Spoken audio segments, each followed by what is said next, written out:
నమస్కారం వార్తలకు స్వాగతం. ముందుగా ముఖ్యాంశాలు. బస్సు యాత్రను ప్రారంభించిన మాజీ సీఎం కేసీఆర్. అధిక సంఖ్యలో హాజరైన పార్టీ శ్రేణులు.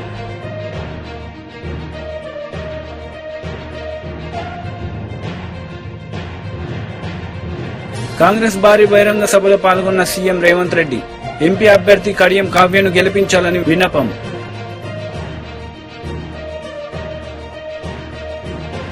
శ్రీకాకుళం నియోజకవర్గం ఆడబిడ్డలతో టీడీపీ అధినేత నారా చంద్రబాబు నాయుడు ముఖాముఖి. పలు అంశాలపై వివరణ.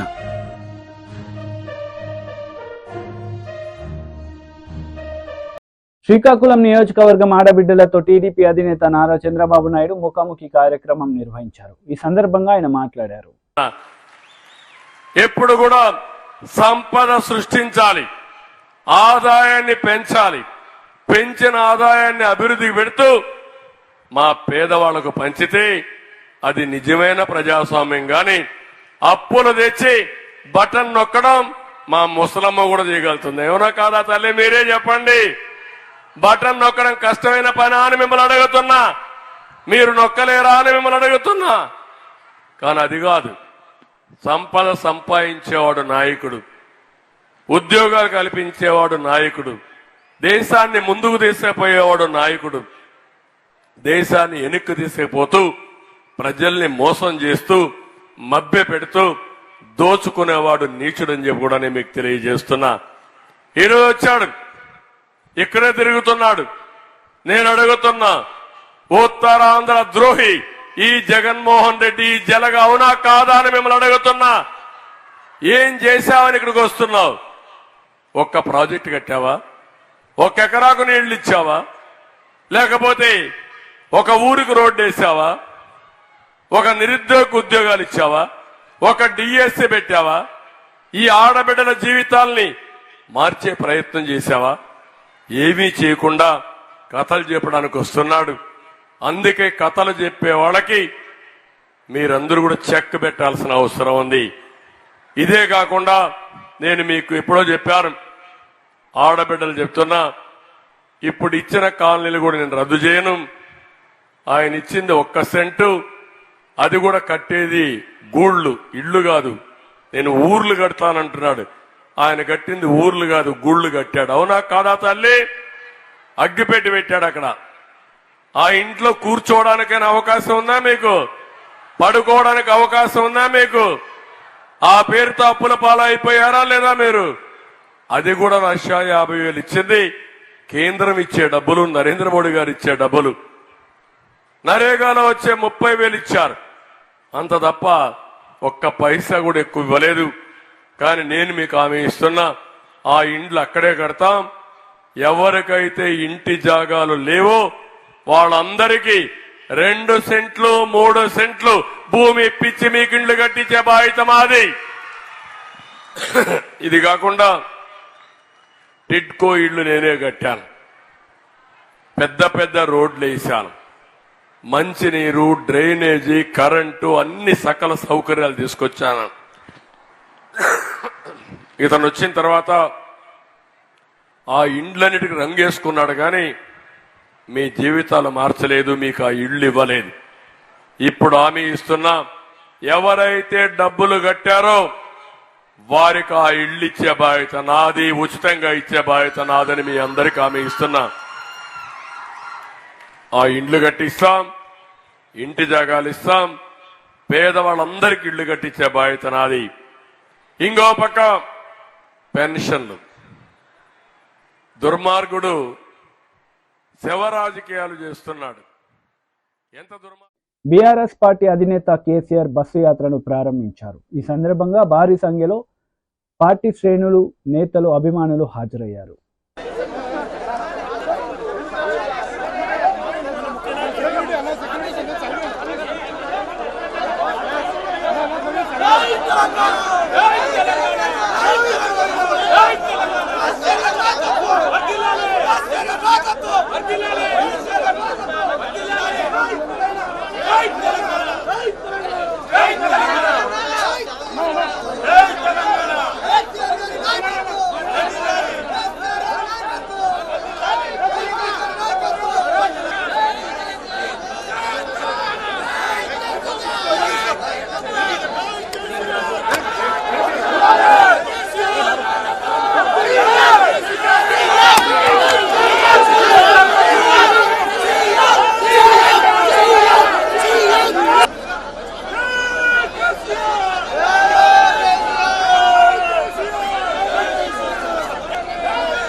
వారాహి విజయభేరి బహిరంగ సభలో జనసేన అధినేత పవన్ కళ్యాణ్ పాల్గొన్నారు.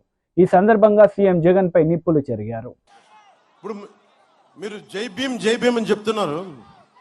ముఖ్యంగా నా ఎస్సీ సోదరులకు చెప్తున్నా, 27 పథకాలు తీసేశారమ్మా ఆయన.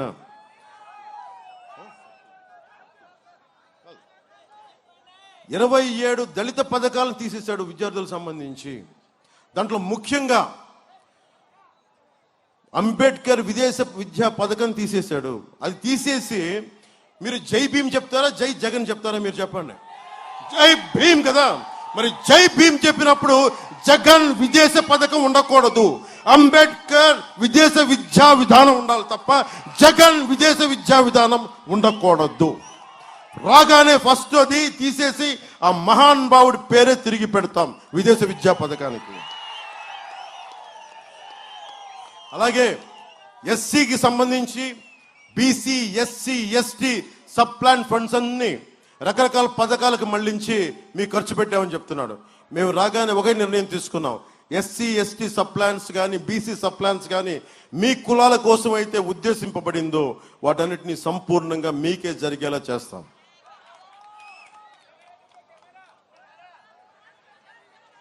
ఈ రోజున ఎన్నికల్లో హామీ ఇస్తున్నాం. మీకు తెలుసు నా సంగతి, వైసీపీ వ్యతిరేక ఓటు చేయాలని ఇవ్వనంటే దాని పర్యవసానం ఈరోజు ఇక్కడ నిలబడి ఉన్నాం. అందుకే చెప్తున్నా, ఈరోజు నేను మీ అందరి తరపున అడుగుతున్నా, ఎన్నికల్లో హామీ ఇచ్చిన ప్రతి కార్యక్రమం అమలయ్యే విధంగా చూసే బాధ్యత పవన్ కళ్యాణ్ జనసేనది. దీనికి మీరు ఈ రోజున మెచ్చుకోళ్ళు తిడుతున్నారు, మీరు మెచ్చుకుంటున్నారు. రేపు పొద్దున తప్పు చేస్తే నన్ను నిలదీసే హక్కు కూడా మీకుంది ప్రజాస్వామ్యాలను మీకు తెలియజేస్తాను. నేను భయపడట్లా. ఎందుకు భయపడట్లా? నాకు జగన్ లాగా 1000 కోట్ల అవసరం లేదు. అరే, ఉన్న బలాన్ని, శక్తిని, మీరు ఇచ్చిన ప్రేమని తీసుకుని మీకోసం పనిచేస్తాను. అందులో నాకు భయాలు ఉండవు.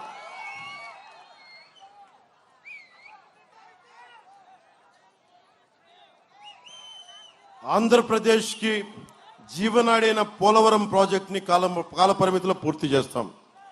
ముఖ్యంగా మనకి సముద్రం పక్కన పెట్టుకొని దాదాపు 70-80% గ్రామాల్లో నీటి సౌకర్యం లేదని చెప్తా ఉన్నారు, తాగడానికి నీరు. అలాగే రోడ్లు సరిగ్గా లేవని చెప్తా ఉన్నారు.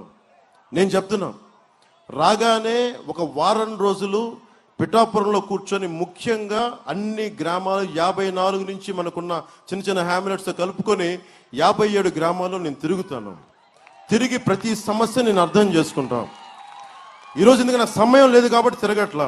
కానీ నేను చెప్తున్నాను, గెలిపించిన తర్వాత మీకు నా మీద సర్వ హక్కులు ఉంటాయి. అందుకు నేను వస్తాను ప్రతి గ్రామం వచ్చి, ఎక్కడ నీళ్లు లేవు, ఎక్కడికి ఇబ్బందులు ఉన్నాయి, ఎక్కడ రైతాంగానికి కాలువలు ఈ సమస్యలు ఎక్కడున్నాయి, అవన్నీ నేను కూర్చొని చాలా తక్కువ సమయంలో మీకు కష్టాలన్నిటి కూర్చొని నేను తీర్చేలాగా నేను ఒక బలమైన ప్రణాళికతోటి నేను, వర్మ గారు, ఇలాంటి అందరం కూర్చొని ముఖ్యంగా పిఠాపురానికి సంబంధించి, కొత్తపల్లి, ఉప్పాడ, మన గ్రామాలన్నిటికి సంబంధించి ముఖ్యంగా తాగునీరు మీకు వచ్చే బాధ్యత మేము తీసుకుంటాం. ఏం అడగలు చాలా మంది అడిగాను నన్ను ఒకటే, నువ్వేమి చెయ్యొద్దయ్యా, మాకు వచ్చి కొంచెం మాకు తాగే నీళ్ళు ఇప్పించవా.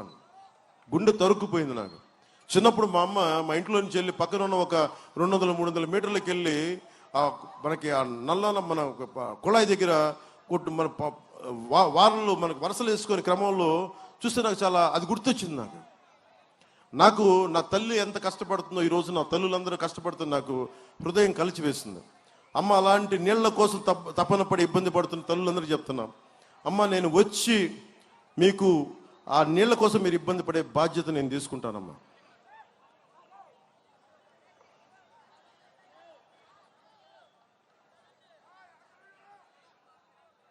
అలాగే కూటమి వచ్చి యువతకి కాంగ్రెస్ భారీ బహిరంగ సభలో కడియం శ్రీహరి, ఎంపీ అభ్యర్థి కడియం కావ్య పాల్గొన్నారు. ఎంపీగా గెలిపించాలని వారు కోరారు. సామ్రాజ్యం వరంగల్కు ఒక పెద్ద వారసత్వ సంపద ఉన్నది, ఒక గొప్ప హెరిటేజ్ ఉన్నది. కానీ మా దురదృష్టం, ఈ వరంగల్ జిల్లా ప్రజలెవరు కోరుకోకుండానే 6 ముక్కలైపోయింది. ప్రజలెవరు కోరుకోకుండానే 6 ముక్కలైపోయింది. ఆ 6 ముక్కలయ్యే విధానాన్ని నేను వ్యతిరేకించినందుకు ఆ తర్వాత నన్ను పక్క కూడా పెట్టడం జరిగింది. చివరికి వరంగల్ పట్టణాన్ని కూడా 2 ముక్కలు చేసి ఒక ముక్కను హన్మకొండలో ఇంకొక ముక్కను వరంగల్ జిల్లాలో పెట్టడం జరిగింది. ఇది సరి అయింది కాదు అని అనేక సందర్భాలలో నేను ప్రభుత్వంలో ఉన్నప్పుడు లేనప్పుడు పెద్దల దృష్టికి తీసుకొచ్చినా పట్టించుకోలేదు. నేను మీకు విజ్ఞప్తి చేసేది ఒకటే, హైదరాబాదు నిజాం నవాబుల ఏలుబడిలో ఆనాడు కొంత అభివృద్ధి చెందితే మా వరంగల్ జిల్లా మాత్రము బ్రహ్మాండంగా కాకతీయుల ఏలుబడిలో అభివృద్ధి చెందింది. ఇవాళ గొప్పగా చెప్పుకునే పాకాల, రామప్ప, లక్నవరం, గణపురం చెరువులు గాని, మా ధర్మసాగర్ చెరువు గాని, అదేవిధంగా 1000 స్తంభాల గుడి గాని, ఫోర్ట్ వరంగల్ గాని, అనేక కళా సంపద ఈ వరంగల్లో ఉన్నది. ఒక మాటలో చెప్పాలంటే వ్యవసాయానికి పెట్టింది పేరు వరంగల్. వ్యవసాయానికి రైతులు కూడా బ్రహ్మాండమైన పంటలు పండించే జిల్లా మా వరంగల్ జిల్లా. తెలంగాణలో 2వ అతిపెద్ద పట్టణమైన వరంగల్ సరి అయిన అభివృద్ధికి నోచుకోలేదు. హైదరాబాద్ తర్వాత వేగంగా అభివృద్ధి చెందవలసిన వరంగల్ మహానగరము అభివృద్ధి చెందలేదు. నాకు పరిపూర్ణమైన విశ్వాసం ఉన్నది. రేవంత్ రెడ్డి గారి నాయకత్వం పైన వద్దా మీరందరూ ఆలోచించండి. రిజర్వేషన్స్ రాజ్యాంగాన్ని ఎత్తేస్తా అంటున్న నరేంద్ర మోడీని ఎట్టి పరిస్థితుల్లో 3వ ప్రధానమంత్రిని చేయొద్దని మీ అందరికీ కూడా చేతులెత్తి విజ్ఞప్తి చేస్తున్నాను. రాహుల్ గాంధీ గారు వాళ్ళ పార్టీ కాంగ్రెస్ పార్టీ త్యాగాల పార్టీ. తండ్రి గారు చనిపోయినా కూడా వారికి అవకాశం వచ్చినా కూడా ప్రధానమంత్రిగా చేయలేదు. కానీ ఇప్పుడు టైం ఆసనమైంది. రాహుల్ గాంధీ గారిని ప్రధానమంత్రిని చేసుకునే అవసరం మన భావితరాలకి, మన భారత్ బంగారమయం అవ్వాలంటే రాహుల్ గాంధీ గారిని ప్రధానమంత్రిని చేసుకోవాల్సిన అవసరం ఎంతైనా ఉంది. అటు చూస్తే నరేంద్ర మోడీ చర్చిల పైన, మసీదుల పైన బుల్డోజర్లు ఎక్కిస్తున్నాడు. స్త్రీలను వివస్త్రణ చేసి మణిపూర్ లో తిప్పుతున్నా కూడా బయటికి రావట్లేదు అంటే అంతటి రాక్షస పాలన నరేంద్ర మోడీ అందిస్తున్నాడు. మహిళలు, ఎస్సీలు, ఎస్టీలు, మైనారిటీ, క్రిస్టియన్స్, ముస్లింస్ వీరెవ్వరు కూడా నరేంద్ర మోడీకి నచ్చరు. కేవలం అంబానీ, అదానీలే ఆయనకి ఇష్టం. వాళ్ళ కోసమే ఆయన ప్రభుత్వంలో ఉన్నాడు. మరోసారి గద్దెనెక్కాలని చూస్తున్నాడు. కాబట్టి ఇక్కడున్న బీజేపీ అభ్యర్థిని కూడా చూసుకుంటే ఇక్కడి నుంచి అక్కడి వరకు లెక్క పెట్టుకుంటే మడికొండలో ఎక్కడో చోట కబ్జా చేసే ఉంటాడు. ఆ కబ్జా లెక్కలేనన్ని ఉన్నాయి. కాబట్టి ఆయన ఒక భూబకాసురుడు. ఆయన్ని అధికారంలోకి ఎట్టి పరిస్థితిలో తీసుకురావద్దు. వర్ధనపేట మింగడం అయ్యింది. ఇప్పుడు మిగిలిన 6 నియోజకవర్గాల మీద ఆయన కన్నుబడింది. కాబట్టి మిత్రులారా, మీరెవ్వరు కూడా బీజేపీకి ఓటు వేయొద్దు తప్పకుండా. కాంగ్రెస్ భారీ బహిరంగ సభలో సీఎం రేవంత్ రెడ్డి పాల్గొన్నారు. ఈ సందర్భంగా ఎంపీ అభ్యర్థిగా నిలబడుతున్న కావ్యను గెలిపించాలని ఆయన వేడుకున్నారు. ఈ సందర్భంగా ఆయన ప్రసంగించారు. అట్లయినా వాళ్ళకి ఎవరు దొరకలే.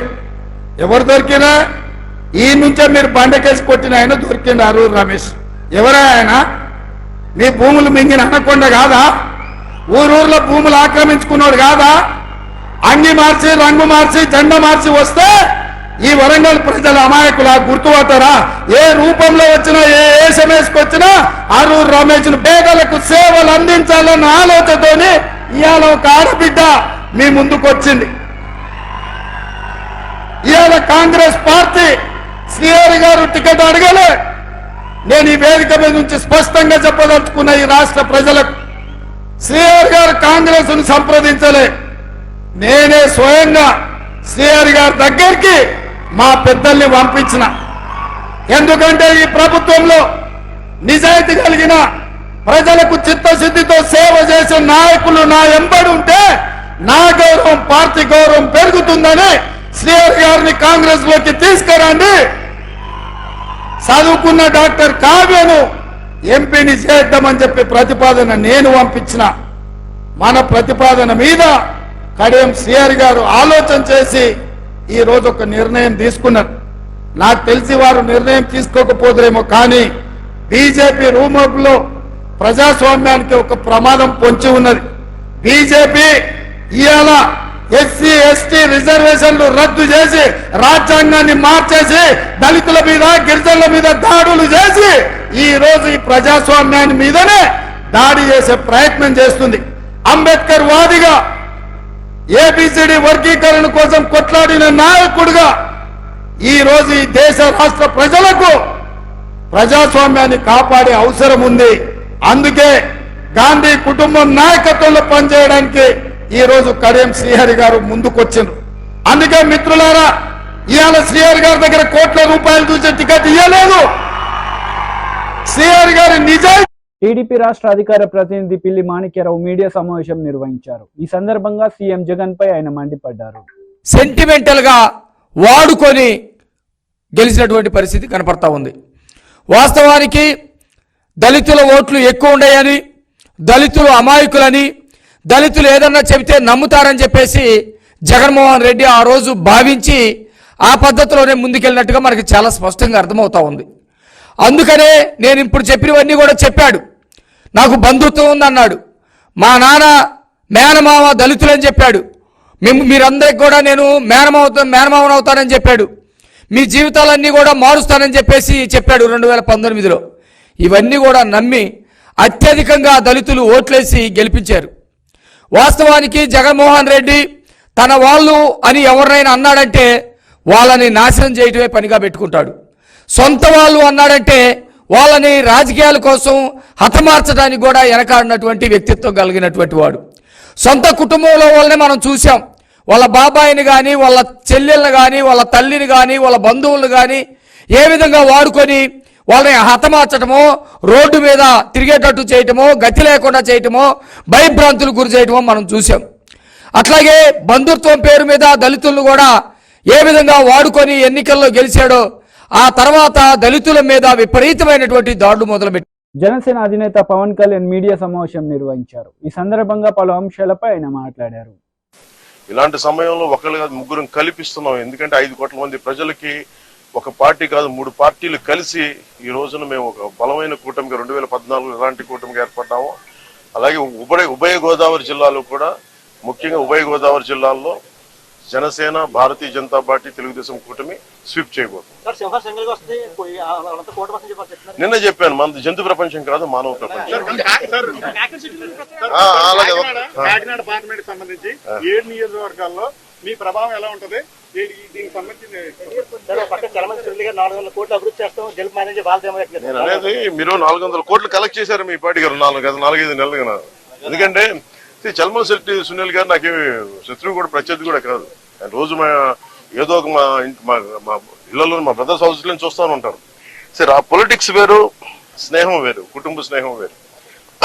నిజంగా ఆయన ఒక పార్టీ మీద నిలకడగా ఉండే వ్యక్తి అయితే నిజంగా ఒక జాలి పాపరే ఎన్నిసార్లు ఓడిపోయాడు. ప్రతిసారి అవకాశవాదంగా నిలబడటం, వెళ్ళిపోవటం, మళ్ళీ ఎలక్షన్ ముందు రావటం, ఇవన్నీ సరైన సంకేతాలు పంపవు. ఉదాహరణకి నేను కూడా ఓడిపోగానే నేను పార్టీ మూసేసి మళ్ళీ ఇప్పుడు వస్తే బాగుండదా? అది నమ్ముతారు? అది ఒక దశాబ్దం కింద పడ్డాం, నలిగాం, కింద మీద పడ్డాం, బలం ఉండి కూడా తగ్గించుకొని మరి ఈ రోజున ప్రజలు గెలవడానికి కూటమి ఏర్పాటు చేసుకున్నాం. సో చలమల్ శెట్టి సునీల్ ఆయన వ్యక్తిగతంగా నాకు బాగా తెలుసు, ఆయన పరిచయం బాగా ఉంది, ఉదయ్ గారికి కూడా ఉంది. కానీ కాకినాడ పార్లమెంటుకి అతను సరైన వ్యక్తి కాదు. ముఖ్యంగా సునీల్ గారు చాలా కీలకమైన ప్రశ్నలు కొన్నిటికి సమాధానం చెప్పాలి. కాపు రిజర్వేషన్ని చీకొట్టింది వైసీపీ పార్టీ. అలాంటి పార్టీని రిప్రజెంట్ చేస్తున్నారు. 27 దళిత పథకాలు తీసేశాడు, దానికి సమాధానం చెప్పాలి. దళితులకు సంబంధించి బీసీలకి 34% నుంచి 24% స్థానిక ఎన్నికల్లో తీసేశాడు, దానికి సమాధానం చెప్పాలి. ఇలా 30,000 మంది ఆడపిల్లలు అదృశ్యం అయిపోయారు, అతను దానికి సమాధానం చెప్పాలి. ఏ సమాధానం చెప్పకుండా కూర్చోబెట్టి నేను వచ్చేసాను, నాకు ఓటేయండి, డబ్బులు ఎక్కువ అయిపోయినాయి, 400 కోట్లు ఖర్చు పెడతాం, 200 కోట్లు ఖర్చు పెడతాం, ఓటుకి 10,000 ఇస్తాం, లేదంటే నాయకుల్ని 10 లక్షలు పెట్టి కొనేస్తాం అంటే వెళ్ళే నాయకులు ఎవరైనా సరే వాళ్ళకి 10 మంది ఓటర్లు కూడా లేరు. అలాంటి వాళ్ళు కొనుక్కున్నారు. సో మేము కోరుకునేది ఏంటంటే, తంగెళ్ళ ఉదయ్ శ్రీనివాస్ గారు చాలా దిగువ మధ్యతరగతి కుటుంబం నుంచి వచ్చిన వ్యక్తి. ముఖ్యంగా ఇంజనీరింగ్ చేసిన తర్వాత తన స్వయం శక్తితోటి టీ టైం అనే కాఫీ డే చూసాం, లేదంటే స్టార్ బక్స్ చూసాం, లేదంటే బరిస్టా కాఫీ చూసాం, ఇలాంటివన్నీ టీ లీఫ్ అని మన మాజీ మంత్రి రావెల కిషోర్ బాబు పార్టీ కేంద్ర కార్యాలయంలో మీడియా సమావేశం నిర్వహించారు. ఈ సందర్భంగా పలు అంశాలపై ఆయన మాట్లాడారు. పడిపోయి నిరుద్యోగానికి గురవుతున్నారో మనం చూస్తా ఉన్నాం ప్రపంచవ్యాప్తంగా. అలాంటిది పేద ప్రజలకు చెందినటువంటి విద్యార్థులకు ఇంగ్లీష్ మీడియం స్కూల్ అని ప్రవేశపెట్టి వారిని యొక్క నైపుణ్యాలను తీర్చిదిద్ది అత్యాధునిక విద్యను ఇస్తున్నటువంటి ఏకైక ప్రభుత్వం ఈ భారతదేశంలో ఏదంటే అది ఆంధ్రప్రదేశ్ ప్రభుత్వం అని చెప్పేసి సందర్భంగా తెలియజేస్తా ఉన్నాను. ఈ రోజు వచ్చినటువంటి రిజల్ట్ చూస్తే స్పష్టంగా జగన్మోహన్ రెడ్డి గారు ప్రవేశపెట్టినటువంటి ఈ యొక్క విప్లవాత్మక చారిత్రాత్మక విద్యా వ్యవస్థలో సంస్కరణలు ఏవైతే ఉన్నాయో, పథకాలు ఏవైతే ఉన్నాయో వాటి ఫలితాన్ని ఈరోజు చూస్తున్నాం. మనం ఈరోజు 10వ తరగతి రిజల్ట్స్ వచ్చాయి. 86.69% ఉత్తీర్ణులయ్యారు జనరల్ గా అందరు విద్యార్థులకు సంబంధించినటువంటి రిజల్ట్ ఇది. దీంట్లో ఎస్సీ, బీసీ, ఎస్టీ విద్యార్థులు ఏమాత్రం తగ్గకుండా జనరల్ గా ఈ 86.69% కంటే ఎక్కువగా పాస్ అయినటువంటి విషయాన్ని చూస్తే ఏ విధంగా నాడు నేడు పథకమే గాని, అమ్మఒడి పథకమే గాని, ల్యాప్టాప్ల పథకమే గాని, ఇంగ్లీష్ మీడియం పథకమే గాని ఈ పథకాలన్నింటిని కూడా ఏ విధంగా పనిచేస్తున్నాయి, ఫలితాలు ఇస్తున్నాయి అనేది కళ్లకు కట్టినట్టు మనకు కనిపిస్తా ఉంది. బీసీ గురుకులాలు అయితే 98.43% ఉత్తీర్ణత సాధించారు. ఎస్సీ గురుకులాలు అనగా అంబేద్కర్ గురుకులాలు అయితే 94.56% ఉత్తీర్ణత సాధించారు 10th క్లాస్ లో. ఎస్టీ గురుకులాలు, గిరిజన గురుకులాల స్కూళ్లు 89.91% సాధించారు. అంటే బీసీ విద్యార్థులు గాని, గురుకులాల్లో చదివినటువంటి బీసీ విద్యార్థులు, గురుకులాల్లో చదివినటువంటి ఎస్సీ విద్యార్థులు, గురుకులాల్లో చదివినటువంటి ఎస్టీ విద్యార్థులు రాష్ట్రంలో సాధారణ ఉత్తీర్ణత 86.69 కంటే అత్యధిక శాతం ఉత్తీర్ణులై ఇవాళ చరిత్ర సృష్టించి ఎస్సీ, ఎస్టీ, బీసీలకు అమలు చేస్తున్నటువంటి పథకాల ఫలితాలను మనం కళ్ళకు కట్టినట్టు చూస్తా ఉన్నాం.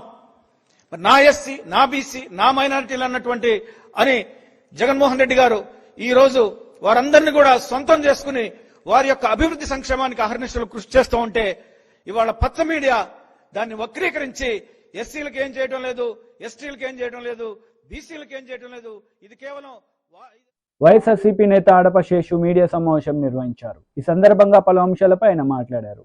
విసిగిపోతా ఉన్నారు. మాట్లాడితే నేను ప్రశ్నిస్తాను, నేను చేస్తాను, నేను చూస్తాను, నేను పగలు తీసేస్తాను. ఏం పీకేస్తావు? ప్రజలంటే, ప్రజల మీద పరిపాలన అంటే ఆ బాధలు నీకు తెలుసా? 2 రోజులు తిరిగితే 3 రోజులు పడుకుంటున్నావు ఆరోగ్యం బాగోలేదని. కానీ జగన్మోహన్ రెడ్డి గారు పార్టీ పెట్టి 14 సంవత్సరాలు, దాంట్లో ప్రతిపక్ష నాయకుడిగా 5 సంవత్సరాలు ఎన్ని కష్టాలు పడ్డారో తెలుసా నీకు? ఎన్ని బాధలు పడ్డారో తెలుసా నీకు?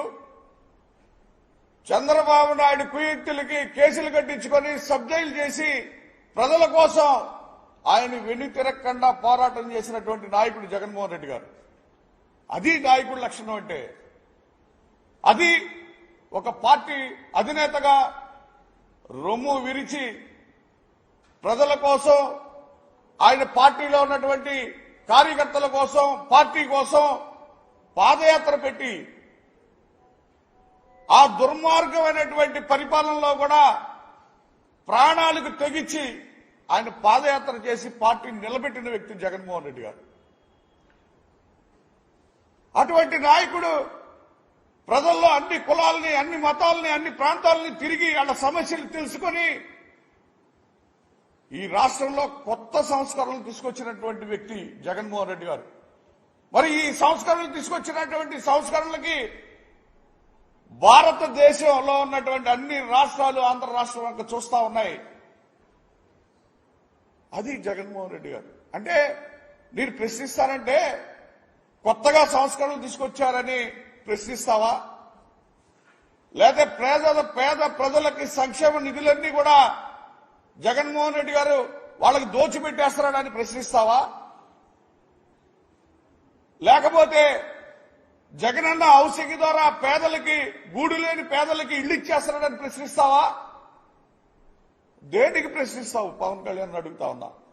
నీ దుర్మార్గమైనటువంటి చేష్టలకి 2014లో జన్మభూమి కమిటీలు దోచేసుకుంటా ఉంటే ఎందుకు ప్రశ్నించలేకపోయావు పవన్ కళ్యాణ్ అడుగుతా ఉన్నా.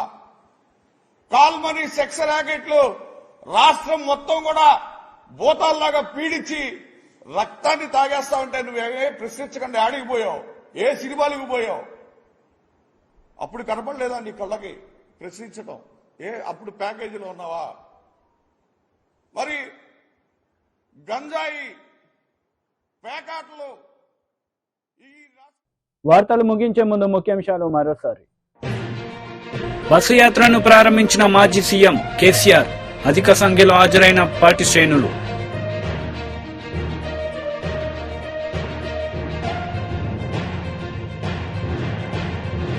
కాంగ్రెస్ భారీ బహిరంగ సభలో పాల్గొన్న సీఎం రేవంత్ రెడ్డి, ఎంపీ అభ్యర్థి కడియం కావ్యను గెలిపించాలని విన్నపం.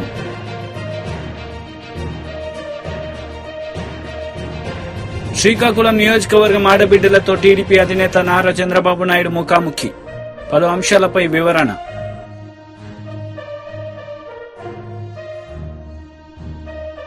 ఈ వార్తలు ఇంతటితో సమాప్తం. తిరిగి ప్రసారమయ్యే వార్తలు మళ్ళీ కలుద్దాం. అంతవరకు సెలవు. నమస్తే.